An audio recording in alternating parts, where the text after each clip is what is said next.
Hello, I'm Morse Kochanski, Wilderness Living Skills and Survival Instructor.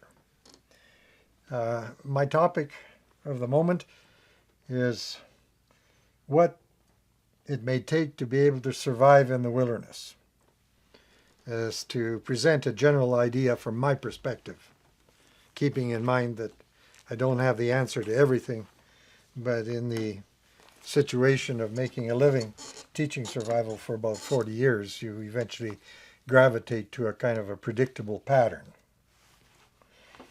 Well, to survive, you have to learn to avoid dying from exposure. Now, exposure is a word that needs definition, and I'm going to deal with that later in a presentation entitled Know Your Definitions. Now, exposure is a combination of all kinds of things that all add up to the extent that the body can't cope with everything piling one on top of each other, like dehydration, chilling, fatigue, anxious disorientation, and so on. So exposure isn't one element. In the old days, when a person took off and got lost on a hunting trip and then wasn't rescued in time, they would say he died of exposure. Well, exposure is a combination of many things. One day it might be getting too hot in the desert and dying from thirst and overheating, or another time it might be in the deep snow of dying from cold and dehydration and so on. So you have to know how to avoid those conditions. You have to know what they are so that each in turn is dealt with as it comes up.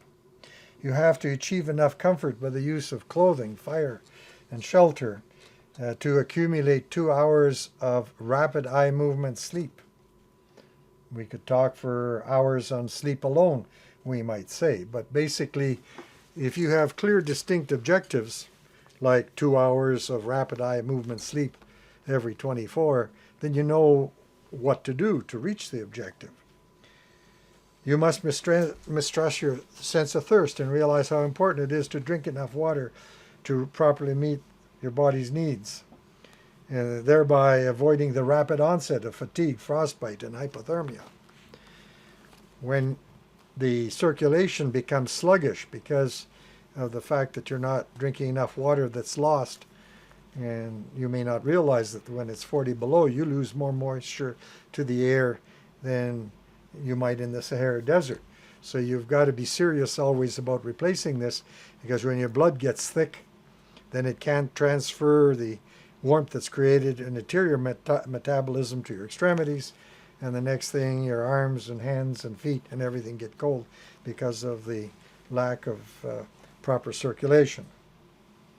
You've got to be able to understand what winter wilderness survival is. You have to define it. If you don't define it, you don't know how you are going to reach your objectives. You have to realize you have to prepare for the conditions you might expect. You've got to keep safety uppermost, which includes prevention, knowing enough how not to get into trouble in the first place. You must realize that one of the bigger problems is your brain, your mental capacity, what you're thinking and what you allow to happen in such mental processes as panic and so on. You find that clothing is one of the most important things you possess. You don't go to the moon without a spacesuit. Therefore, you can't expect to wander around in a harsh environment without being properly dressed and expect to do well.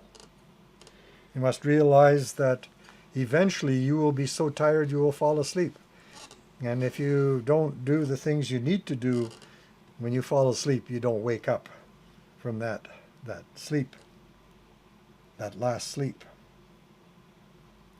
You have to know how to use fire in an ecology where fire is appropriate, and use it in a meaningful way. Just lighting a little fire with short pieces of wood that are 18 inches long and as little spokes is not going to do you very much good at 40 below. You have to understand what it is to build a long enduring fire that produces significant amounts of heat that is usable by your condition. You have to know how to build a shelter that provides protection from the far side of the fire and from other conditions that enhance the fire. You must think ahead of time about where you're going to get the water to meet your body's needs. Probably the most indispensable tool is a good knife that works wood very well. You have to realize that when you build a shelter in the wilderness, you cannot break any of the rules that an architect has to be aware of in order to build a proper shelter. You have to understand things like absorption and re-emission, reflectivity, emissivity.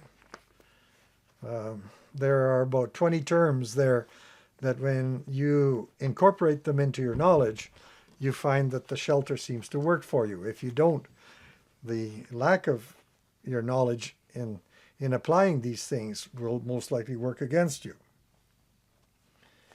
You'll find that in the boreal forest, it is not easy to survive in a barehanded fashion when you're dealing with the cold when it's 40 below.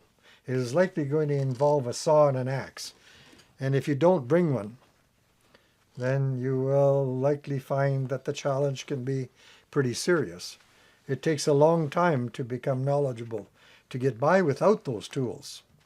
And at first, as your learning progresses, you'll likely have to master tools like the axe and the saw.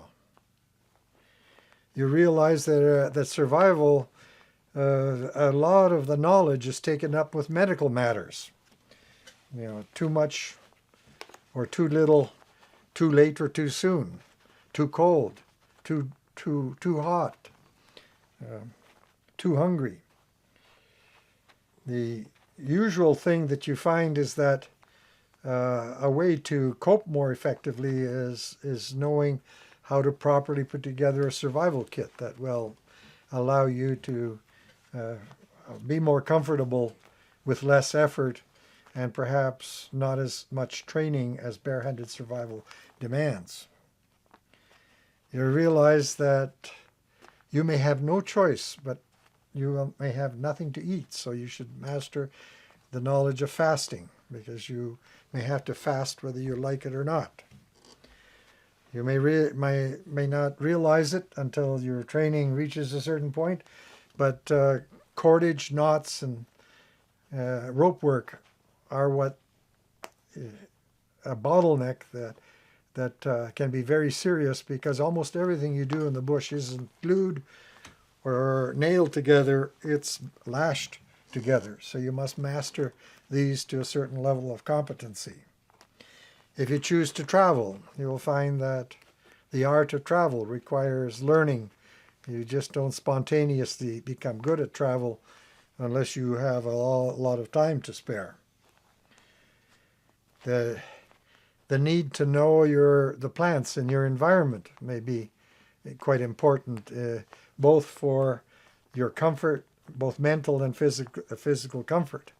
The wild, edible, useful, medicinal, and magical plants play a big role because they are the materials that you have available to deal with the situation that's challenging you at the time.